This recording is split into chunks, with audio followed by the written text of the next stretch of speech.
One review. Book 101 is all about the books that I read for the last 40 years. And today I have a special guest.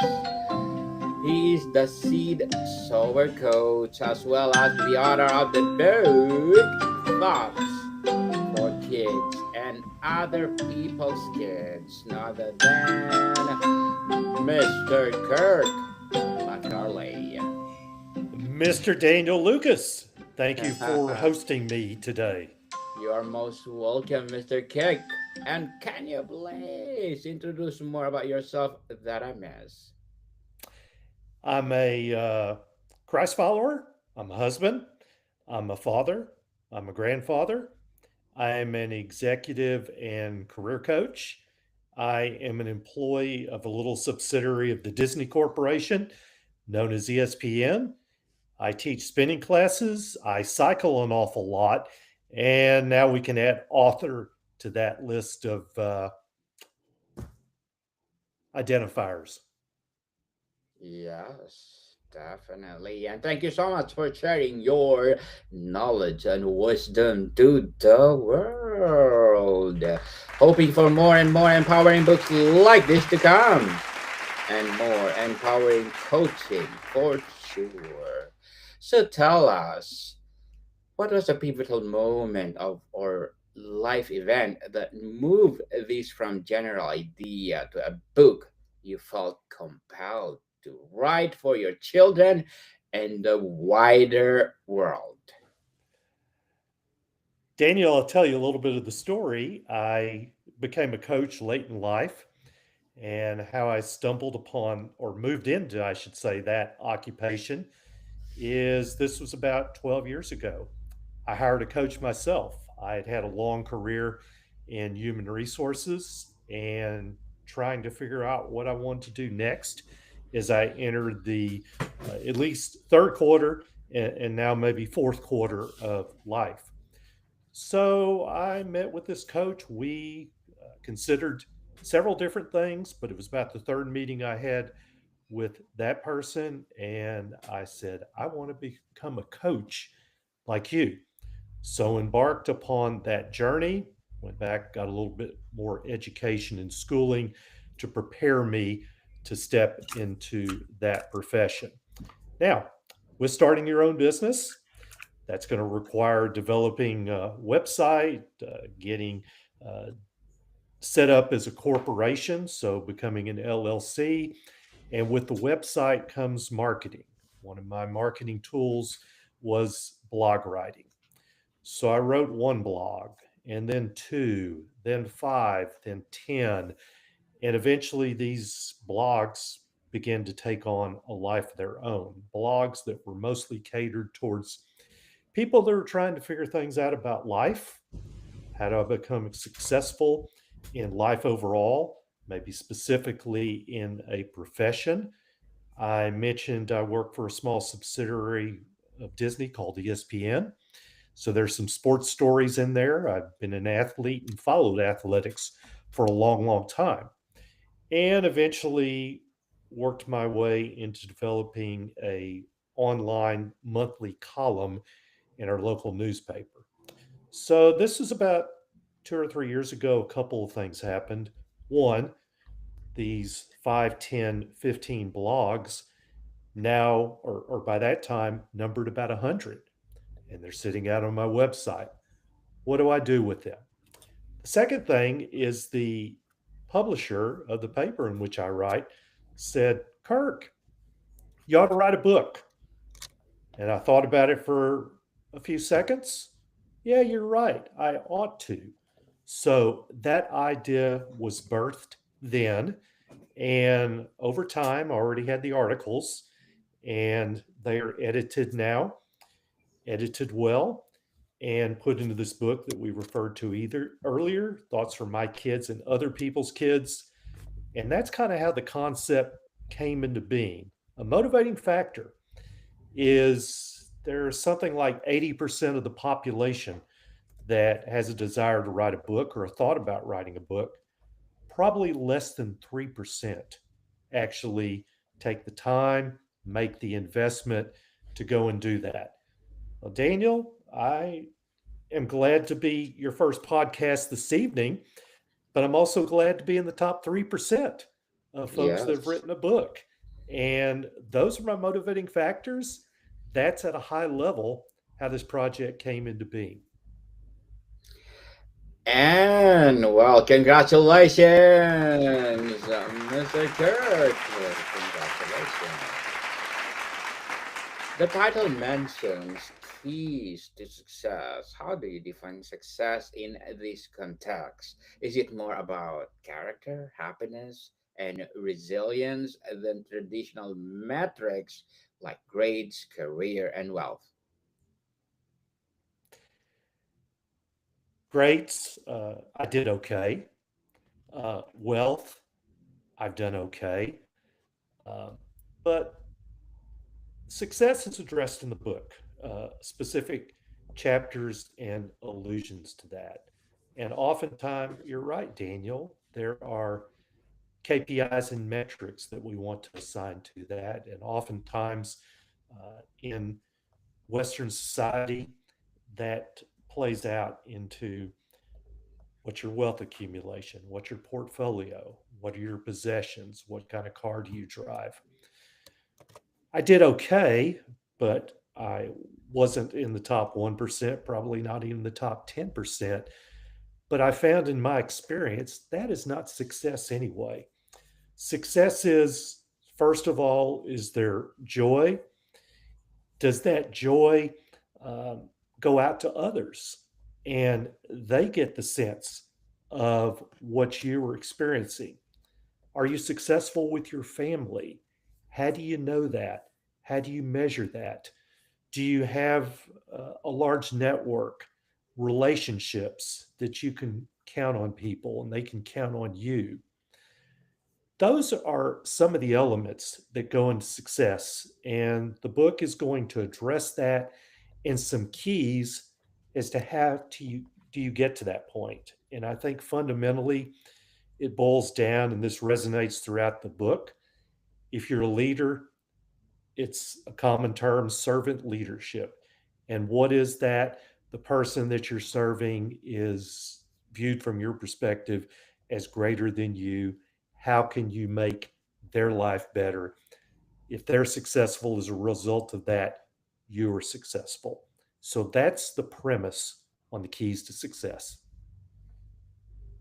Indeed, very well said, Mr. Kirk. Why did you choose the structure of short, powerful vignette over the continuous narrative? What does this format allow you to do that a traditional self help or a parenting book does not? Number one, I already had the material. It was a series of these blogs that I'd put together over time, Daniel, that I was motivated to do something with. So these blogs are written over the course of probably 6 years, and they're crafted, interestingly, often when I was participating in some form of exercise. I alluded to cycling earlier. That's when I do a lot of my best thinking and writing is when I'm engaged in some kind of physical activity or movement. So this took place over the course of time. I would have a piece to get out to the paper in which I've got an article. So there was a deadline there to come up with something that's 600 to 800 words each time. So the product was already there. It was just a matter of assembling that into some orderly format.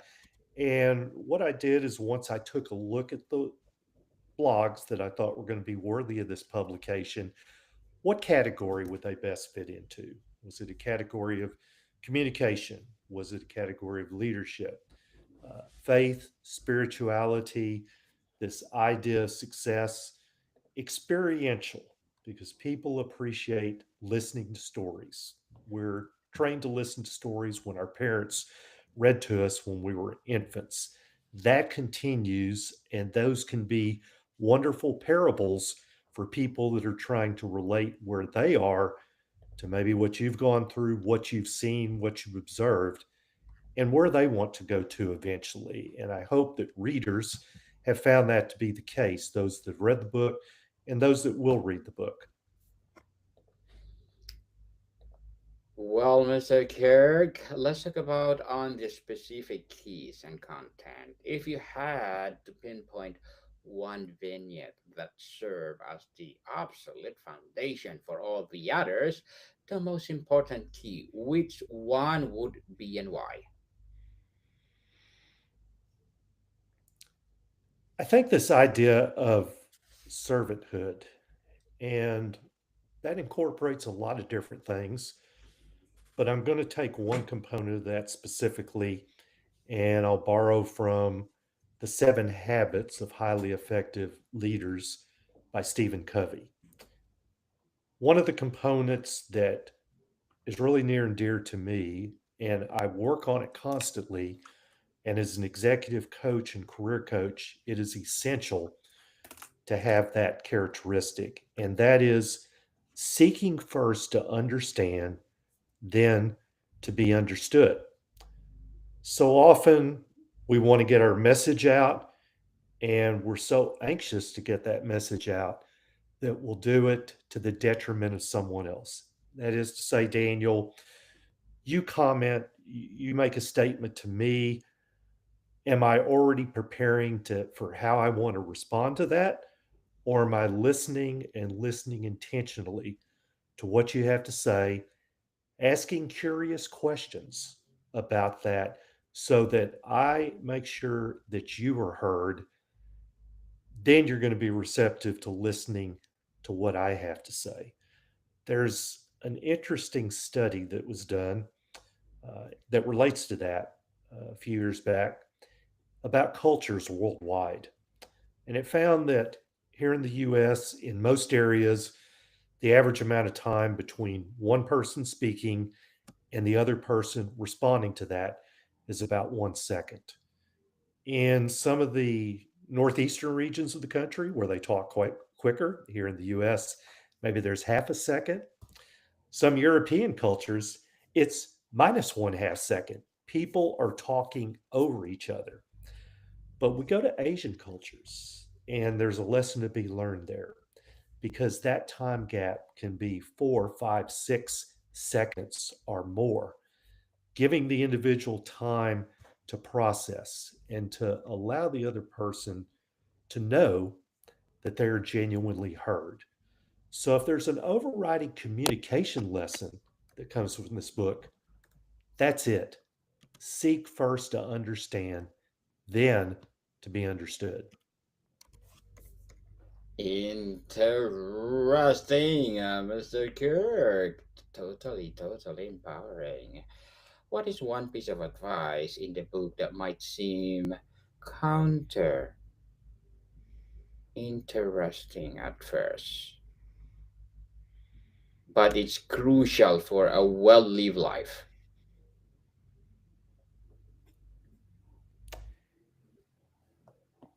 I hear more and more from the clients that I visit with about impact. And what is impact? Fundamentally, we want to have good careers, we want to have good families, we want to achieve those kinds of things that relate to success. But on the hierarchy of needs, we all strive for that self actualization. Self actualization comes from helping one other person. I had a young man today who I had coached, and he went in for a job interview. I coached him on interviewing, and we went through a series of sessions. What that resulted for him, he got a job offer today. He's delighted with that. The compensation and the job duties are going to meet his needs. I share that excitement with him when he told me about it. And he's very thankful for the services that I provided to him. But hearing the excitement in how he communicated that to me, that's worth all more than all the gold in the world to me. And I think of this story about the young man who's throwing starfish that have washed up on shore back into the sea. The old man strolls by. Young man, what are you doing? I'm saving the life of a starfish. Well, look, there are thousands that are here.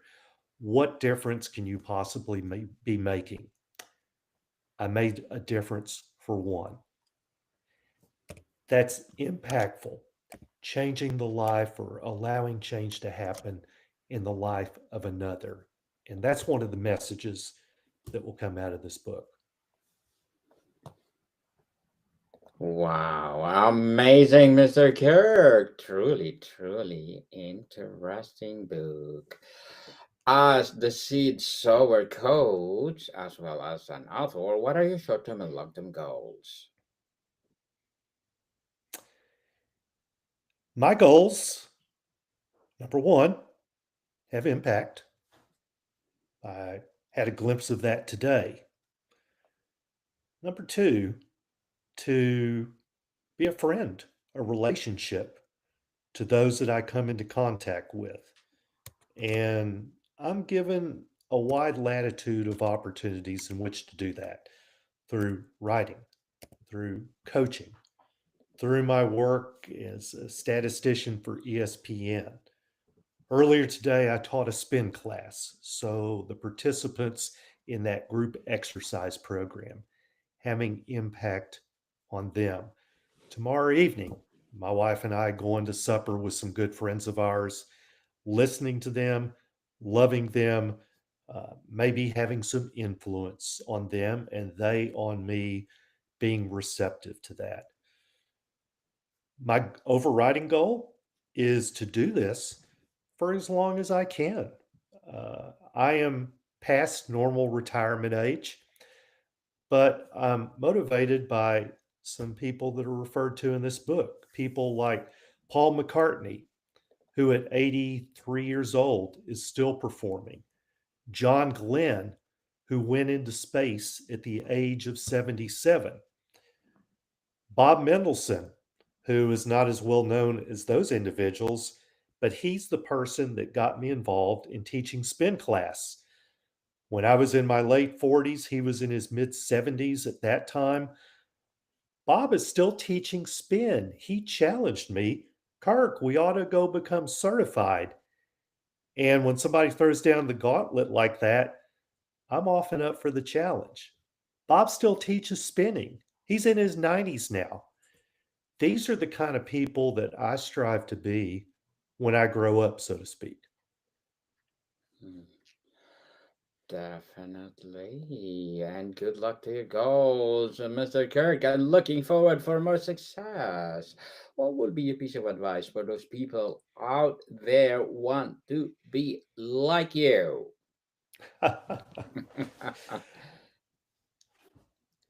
Marry well is one thing. Hmm. I met my wife in college at a fraternity party, and that was 47 years ago. Next month, we have been married now for 45 years. So I found joy and happiness with her and with the family that we have, our two kids and our seven grandkids that go along with that. But I think words of advice, the big word that I've been using over and over again is a four-letter word, but it's a nice four-letter word. It's called move. Don't allow yourself to become stagnant, to become still. What's next? Consciously make an effort, and it can be physical, but certainly mental as well. How are you going to stretch your mind out? Maybe it's time to learn a new language, become exposed to a different culture, to take a trip, to travel, to pick up a new hobby, to pursue classwork that maybe you haven't pursued before, but to challenge yourself to go outside your box, outside your comfort zone, and do things that are going to stretch you and make you into an even better version than you believe is possible. So, challenging yourself would be my biggest words of advice. Move. Move and just do it. Ah, thank you for that, Mr. Kirk, for this empowering advice. And what would be your recommended books or book that you want to recommend? Well, my first book I'll recommend is Thoughts for My Kids and Other People's Kids. That's Yes, my book. definitely. That's out on Amazon in paperback and Kindle version. It's also at bookstores. It can be ordered there. But last month, I had the pleasure of facilitating a leadership retreat in Washington, D.C. And the book that I used as the premise for that was Who Moved My Cheese by Spencer Johnson. A simple book. It's about a not even an hour's worth of reading, maybe 50 minutes. But packed inside of that are so many valuable lessons that speak to us about the obstacles we face, some of them that we've placed before ourselves, and that stepping out of that comfort zone, like I talked about earlier, is so critical for being prepared for what one is seeking in the future. So, when you're in that maze of life, what may be out on the other side? In Who Moved My Cheese? Look on the other side of that cheese, go further. You may just have American and Swiss in front of you, but you're missing out on the brie and the Gouda and the smoked cheddar and all the good cheese there is out there. So, Yes. man, go for that cheese. Yes, I like provolone, so don't miss the provolone and blue cheese. There For you go. sure. Thank you for that recommended books, Mr. Kirk. And if your children remember and embody only one single idea from its entire collection, what would you want it to be?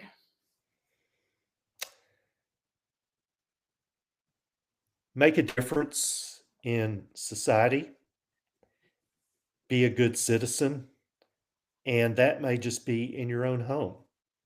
Being a good father or mother, or maybe a good brother or sister, or a good son or daughter to someone. And then beyond those parameters, who else can you have impact on? People are watching us. What are they going to observe from you? What can they pick up from you that's going to have impact in their own lives? We should live our lives such that on our day of judgment, when our lives have come to an end, our memorial service will be standing room only. Definitely. And before we wrap up our discussion for today, Mr. Kirk, I'm inviting you to please do listen to my other podcast, people. My other podcast, because my abstract essay is already in fifth season. Abstract poetry in second season. I'm a book 101 review in fifth season too. Comedy 101 in second season. And my food 101 in fifth season as well. Geography 101 in fourth season. And my baby podcast Law 101 and Mental Health 101. Love letters in third season. And movie 101 review and music 101 in fourth season. And science 101 and sex 101 in each for season. Please listen to them wherever you listen your podcast. So, Mr. Kirk, what one or what does success for this book look like to you? Is it a heartfelt conversation spark, a single life change, or something else entirely? I like the adventure of something else entirely because that's the I like unknown. it. And that's Yes. not putting parameters on ourselves. But I do hope that people that pick up a copy or read it on Kindle will be moved in at least one, if not many ways, by a story that resonates with them, that connects with them, that could maybe lead them to applying something that they pick up to become the best version of who God created them to be. The best version of. I love that, Mr. Kirk. Yes, Mr. Kirk McCarley. Thank you so much for sharing your knowledge and wisdom to the world. So can you please invite our listeners to support your book, your advocacy, or anything that you want to promote on Book 101 Review? I've got a website. I've got a couple of websites, in fact. Kirk at theseedsowercoach.com is my email address. Theseedsowercoach.com is my website. KirkMcCarleyAuthor.com. I'm on LinkedIn, Facebook, and Instagram. I'd love to hear from some of you listeners out there. And Daniel, thank you for the joy of being live with you today. Yes, indeed. My pleasure, Mr. Kirk. People, let's support Mr. Kirk McCarley because if you support him for more and more empowering books like this to come, more and more empowering coaching to come. So, Mr. Kirk, thank you so much for your time. My pleasure, Daniel. Moticon people, see you soon.